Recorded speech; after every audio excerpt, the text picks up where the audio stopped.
Ces 4 anges sont libérés là-bas et ils dirigent une armée massive de 200 millions d'êtres qui, je le crois, est une armée démoniaque venant envahir la terre pendant la période de la tribulation.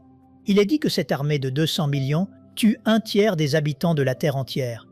C'est le plus dévastateur de tous les jugements de la période de la tribulation. Mais aussi, dans Apocalypse 16, que j'ai lu plus tôt avec le jugement de la 6e coupe, le fleuve Euphrate est mentionné comme devant être asséché pour préparer la voie au roi venant de l'Orient. Or, au cours des dernières décennies, le débit du système fluvial de l'Euphrate et du Tigre a diminué de près de la moitié par rapport au débit moyen des années sèches. Les niveaux d'eau de l'Euphrate sont actuellement à l'un de leurs points les plus bas de l'histoire enregistrée. Les estimations actuelles, d'après tout ce que j'ai lu, indiquent que le fleuve pourrait être à sec d'ici 2040, c'est-à-dire dans moins de 15 ans. Bienvenue à Marquage de la fin des temps. Cette semaine, je veux me concentrer sur un développement étonnant et prophétiquement significatif au Moyen-Orient. Le fleuve Euphrate est en train de s'assécher et les experts disent qu'il pourrait être complètement à sec dans moins de 15 ans. Il est intéressant de noter que le fleuve Euphrate figure dans les Écritures littéralement de la Genèse à l'Apocalypse. Il est mentionné pour la toute première fois dans la Genèse, au chapitre 2, dans le Jardin d'Éden. Et il est mentionné une dernière fois dans l'Apocalypse 16, lorsque le jugement de la 6e coupe est versé sur la terre. Dans le final climatique du Nouveau Testament, l'Euphrate est un élément clé de la scène de l'Apocalypse. Dans Apocalypse 16, versets 12 à 16, nous lisons ceci. « Le 6e versa sa coupe sur le grand fleuve, l'Euphrate, et son eau tarit, pour que le chemin des rois venant de l'Orient fût préparé. Et je vis sortir de la gueule du dragon, et de la gueule de la bête, et de la bouche du faux prophète, 3 esprits impurs, semblables à des grenouilles. » Vous savez, la mention des grenouilles nous rappelle un peu les plaies d'Égypte. Et le dragon, la bête et le faux prophète représentent la fausse trinité, ou la contrefaçon de la Trinité. Et il est dit, « Car ce sont des esprits de démons, qui font des prodiges, et qui vont vers les rois de toute la terre, afin de les rassembler pour le combat du grand jour du Dieu Tout-Puissant. Ils ont rassemblé les rois dans le lieu qui s'appelle en hébreu Armageddon, ou Mont Megiddo. » Maintenant, avec l'assèchement de l'Euphrate, nous voulons poser la question suivante. Ce que nous voyons aujourd'hui est-il une préfiguration de cette ancienne prophétie? Ce n'en est clairement pas encore l'accomplissement. Nous ne sommes pas dans la tribulation. Le jugement de la coupe n'a pas été versé. Mais cela pourrait-il être une préfiguration de cette ancienne prophétie? Avant de nous concentrer sur le sujet de cette semaine, je veux brièvement souligner ce dont nous allons parler dans la seconde moitié de notre programme. Je vais répondre à une question que j'ai reçue souvent au fil des ans, mais je veux y consacrer du temps sans me précipiter. Voici la question d'Alan. Je me suis souvent demandé si l'Antéchrist sera juif ou païen. J'ai entendu les 2 points de vue et certains arguments pour chaque vision semblent logiques. Qu'en pensez-vous? Que dit la Bible à ce sujet? C'est donc une question fréquemment posée. Il y a des arguments de chaque côté. Mais je vais y répondre dans quelques instants. L'Euphrate est le plus long et le plus grand fleuve d'Asie occidentale. Il mesure plus de 1700 milles de long. Aujourd'hui, l'Euphrate traverse la Turquie, l'Irak et la Syrie pour finalement se jeter dans le golfe Persique. L'Euphrate était l'un des 4 fleuves sortant du Jardin d'Éden. Dans la Genèse, chapitre 2, versets 10 et suivants, il est dit « Un fleuve sortait d'Éden pour arroser le jardin, et de là il se divisait en 4 bras. Le nom du premier est Pichon, le nom du second fleuve est Gihon. Il entoure tout le pays de Couche. Le nom du 3e est le Tigre, il coule à l'orient de la Syrie. Le 4e fleuve, c'est l'Euphrate. Pensez aussi à ceci. Abraham est venu d'Ur en Chaldée, près de l'Euphrate. C'est là qu'Abraham vivait, dans la région appelée Mésopotamie. Mésopotamie signifie « entre les fleuves ». C'est l'ancien berceau de la civilisation, entre le Tigre et l'Euphrate, dans cette vallée fertile. Le fleuve Euphrate est lié à Babylone dans l'Ancien Testament. La ville de Babylone était traversée en son milieu par l'Euphrate. De plus, l'Euphrate constitue la limite nord-est de la terre promise. Il marque la bordure extérieure de la terre que Dieu a promise par alliance à Abraham. Genèse 15, verset 18 dit « En ce jour-là, l'Éternel fit alliance avec Abraham et dit « Je donne ce pays à ta postérité, depuis le fleuve d'Égypte jusqu'au grand fleuve, au fleuve d'Euphrate. » L'Euphrate était également la frontière orientale de l'ancien empire romain. Il est mentionné 2 fois dans le livre de l'Apocalypse. Au chapitre 9, lors du jugement de la 6e trompette, il est dit que 4 anges y sont liés. Je considère qu'il s'agit d'anges déchus, car on ne parle jamais d'anges bons comme étant liés. Ces 4 anges sont libérés et dirigent une armée massive de 200 millions d'êtres, qui, je crois, est une armée démoniaque envahissant la terre pendant la tribulation. Cette armée tue 1/3 des habitants de la terre. C'est le plus dévastateur des jugements de cette période. Mais aussi, dans Apocalypse 16, le fleuve Euphrate est mentionné comme s'asséchant pour préparer la voie au roi de l'Orient. Au cours des dernières décennies, le débit a diminué de moitié. Les niveaux d'eau sont à leur point le plus bas de l'histoire. Les estimations indiquent que le fleuve pourrait être à sec d'ici 2040, soit dans moins de 15 ans, à cause de la baisse des niveaux d'eau et de la sécheresse. IFL Science a publié un titre demandant « Le fleuve Euphrate est-il en train de s'assécher ? Des changements bibliques se produisent dans le croissant fertile. » L'article précise qu'en quelques décennies seulement, le débit a chuté de moitié. Quelques 60 millions de personnes dépendent de ce système fluvial pour leur survie, principalement en Turquie et en Irak. Un autre excellent article d'Israël, 365 News titre « L'Euphrate s'assèche et la Bible l'avait prédit ». L'article dit « Le fleuve qui arrosait le jardin d'Éden définissait les frontières de la terre promise et a donné naissance aux premières civilisations du monde, est en train de tarir. Les scientifiques, les responsables gouvernementaux et les Nations Unies avertissent désormais que l'Euphrate pourrait n'être plus qu'un mince filet de boue d'ici 2040. Cela se produit en temps réel et des dizaines de millions de personnes en souffrent déjà. Le bassin perd de l'eau à l'un des rythmes les plus rapides jamais enregistrés sur Terre. Les données satellites collectées entre 2003 et 2013 ont documenté une perte stupéfiante de 144 km3 d'eau douce du bassin du Tigre et de l'Euphrate. Pour vous donner une idée, cela représente 13 millions de piscines olympiques disparues en une décennie. Dans un rapport de 2021, le ministère irakien des Ressources en eau a averti que les fleuves pourraient être complètement à sec d'ici 2040. Plusieurs facteurs se combinent. Des températures plus élevées, des précipitations plus faibles, la sécheresse et aussi les barrages. Rien qu'en Turquie, il y a 22 barrages construits le long de l'Euphrate. Ces barrages pourraient être retirés un jour, mais pour l'instant, ils freinent considérablement le débit. Voici un autre angle fascinant que j'ai découvert récemment.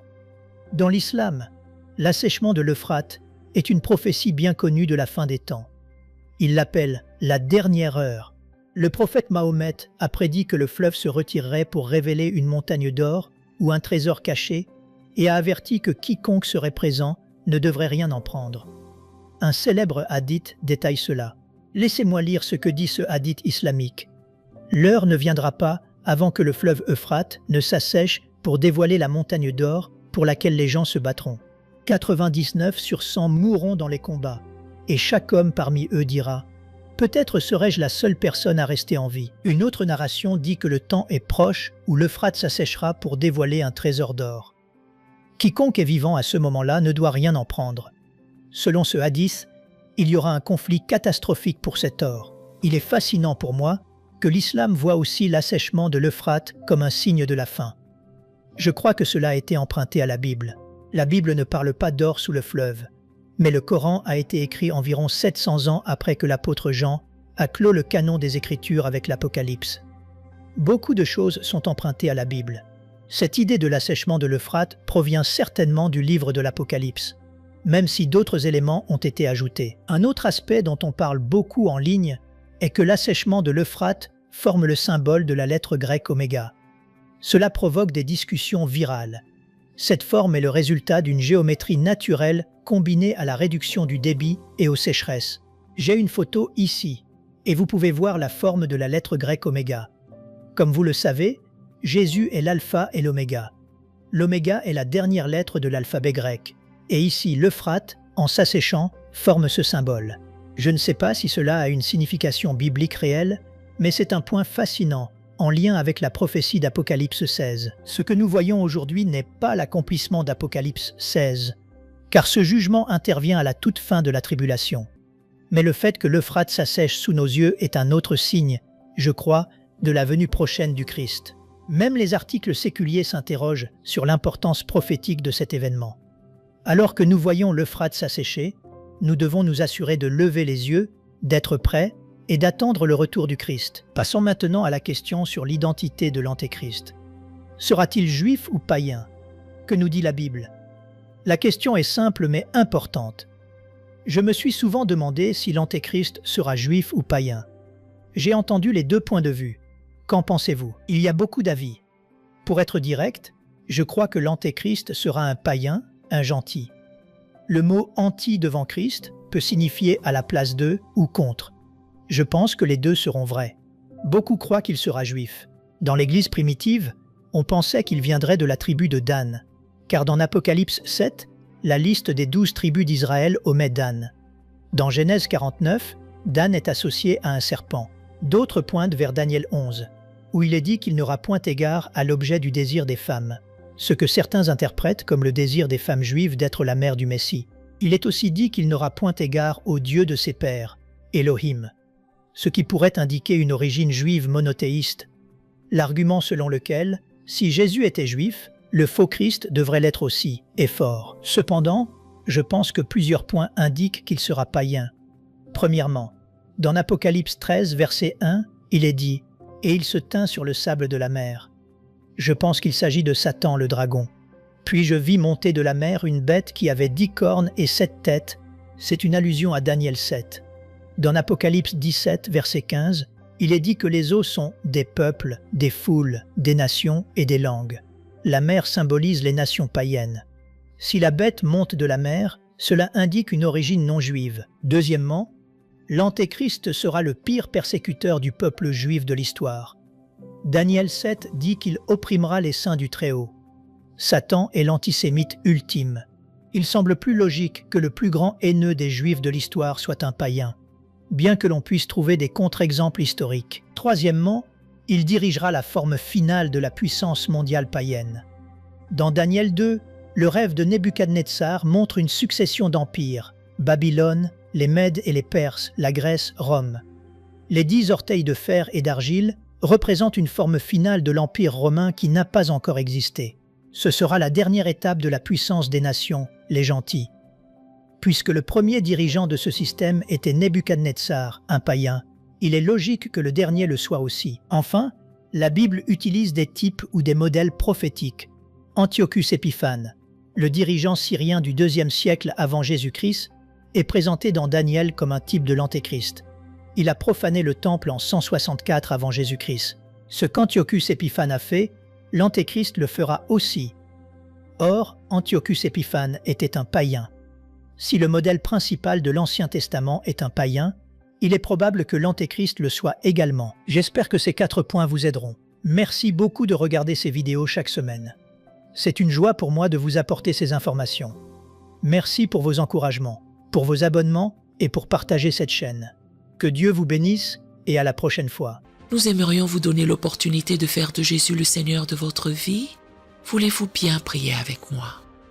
Dites Seigneur Jésus, je me repens de mes péchés. Viens dans mon cœur. Je fais de toi mon Seigneur et Sauveur. Et merci Seigneur pour le baptême du Saint-Esprit en moi. Dans le nom de Jésus. Par cette simple prière, nous croyons que le Saint-Esprit vous conduit sur le chemin de la nouvelle naissance. Allez dans une bonne église dont le fondement est la parole de Dieu, passez par les eaux du baptême et donnez à Dieu la première place. Nous espérons de tout cœur que ce message vous encouragera. Si vous connaissez quelqu'un qui puisse être encouragé, s'il vous plaît, envoyez-le lui pour nous aider à atteindre plus de gens et à propager l'Évangile. Édifions le corps de Christ ensemble. Appuyez sur la cloche des notifications et merci infiniment de nous soutenir en vous abonnant à notre chaîne. N'hésitez pas à laisser vos requêtes de prière dans la section des commentaires.